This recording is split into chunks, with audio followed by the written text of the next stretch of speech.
perkenalkan nama saya Yunia Konstantin Sinaga dengan NIM 23-100-26-029 Fakultas Kedokteran Mula Warman, Program Studi Kedokteran Gigi. Pada kali ini saya akan menjelaskan mengenai proposal penelitian ilmiah. Apa sih pengertian dari proposal penelitian ilmiah itu? Jadi, proposal penelitian ilmiah merupakan suatu bentuk tulisan yang bertujuan menjadi penyampaian pemikiran untuk menanggapi fenomena permasalahan yang ada. Hal tersebut juga dapat berarti proposal penelitian ilmiah merupakan media dalam bentuk tulisan yang digunakan untuk menunjukkan hal-hal yang akan diajukan kepada pihak pemberi persetujuan atau wewenang. Jika pihak wewenang memberikan persetujuan, maka penelitian ilmiah yang diajukan dapat dilaksanakan. Terdapat ciri-ciri dari proposal penelitian ilmiah. Apa saja ciri-cirinya? Yang pertama, kepercayaan. Menulis sesuatu yang tidak sesuai kaidah merupakan hal yang seharusnya paling dihindari dari penulisan proposal penelitian ilmiah. Proposal penelitian ilmiah merupakan tulisan yang termasuk ke dalam genre fakultas dan bukan fiksional. Tidak seperti cerita rekaan yang banyak ada pada genre fiksional. Proposal penelitian ilmiah mengangkut suatu fenomena dan akan dianalisis sesuai dengan bidang ilmu tertentu.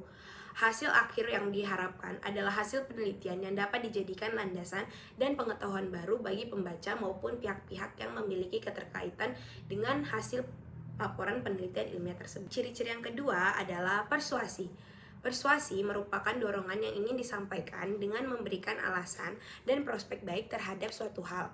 Hasil penelitian tentu tidak hanya menjadi koleksi dalam pustaka keilmuan, namun juga dapat bermanfaatkan dan hasilnya dapat memberi sumbangan pemikiran bagi penelitian selanjutnya. Dengan begitu, perkembangan dalam keilmuan bidang tertentu dapat berkembang dan memberi manfaat bagi manusia. Pola persuasi tidak didorong dengan penggunaan kata dan kalimat meminta ataupun memberi perintah, namun dengan memberikan data-data yang membuat pembaca mempertimbangkan apa yang disampaikan oleh penulis.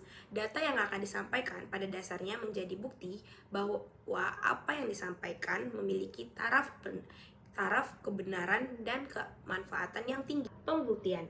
Kepercayaan yang dibangun oleh penulis merupakan sesuatu yang menjadi pusat dalam pembuatan dan mempublikasikan penelitian, terutama ditunjukkan dalam tulisannya. Unsur kepercayaan pada penulisan proposal penelitian ilmiah terbangun dari apa yang disampaikan di bagian latar belakang sampai alasan perlunya penelitian tersebut dilanjutkan. Dengan adanya pembuktian melalui data-data yang disampaikan penulis, unsur kepercayaan dibangun dan memperbesar kemungkinan penelitian tersebut menjadi rujukan ilmiah maupun penulisan yang lain. Ciri-ciri keempat adalah dokumentasi. Dokumentasi diperlukan sebagai tanda nyata yang menunjukkan data-data yang telah disampaikan sesuai penguat menyampaikan dengan munculnya benda nyata. Konsep yang disampaikan bukan hanya sesuatu yang abstrak dan tidak tampak. Konsep yang disampaikan akan lebih nyata karena didukung dengan bukti berupa dokumentasi dalam berbagai bentuk sesuai keperluan. Ciri-ciri yang kelima adalah objektif. Objektif merupakan salah satu aturan dasar dalam penelitian karena mengambil simpulan berdasarkan data dan bukti, bukan berdasarkan pendapat pribadi.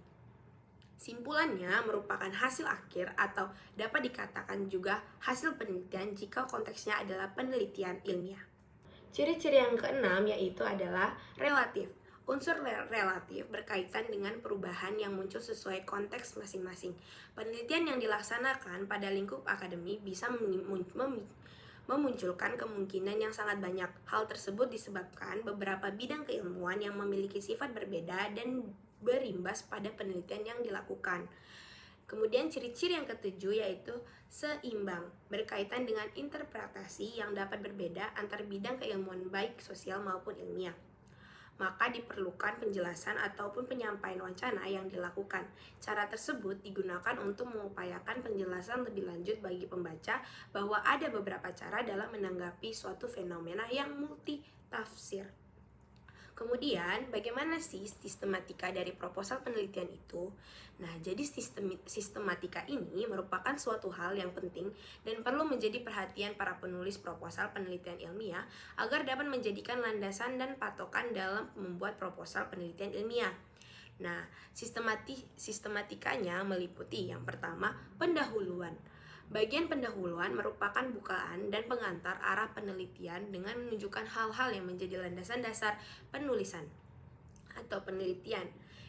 Bagian-bagian ini terdiri dari subbagian, latar belakang penelitian, rumusan masalah penelitian, tujuan penelitian, ruang lingkup penelitian, dan hipotesis. Kemudian untuk sistematika yang kedua yaitu landasan teori.